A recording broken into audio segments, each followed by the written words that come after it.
તો દર્શક મિત્રો તમે જુઓ, ચોર ચોરી કરવા માટે કેવો કિમિયો અપનાવે છે।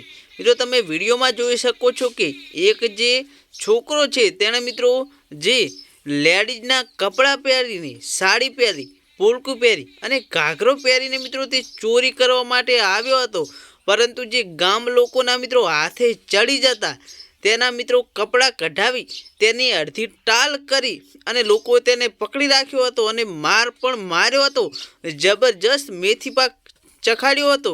કેમ કે મિત્રો આવા લેડીઝનો વેશ ધારણ કરી અને આ લોકો મિત્રો ગામમાં ચોરી કરવા માટે નીકળતા હોય છે અને ચોરી કરીને ભાગી જાય છે, પરંતુ મિત્રો ગામ લોકોના હાથે આવી જતા ગામ લોકોએ જબર મેથી પાક ચકાડી તેને અડધી ટાલ પણ કરી નાખી હતી। મિત્રો આવા લોકોથી તમારે સાવધાન રહેવું। ક્યાંય પણ આવા લેડીઝ દેખાય તો મિત્રો તેને તરત જ પોલીસને જાણ કરી નાખવી। જેમ કે મિત્રો આવી રીતે તમે પણ આ જે ચોરીનો ભોગ બની શકો છો, એ માટે મિત્રો વિડીયોને બને એટલું શેર કરી દેજો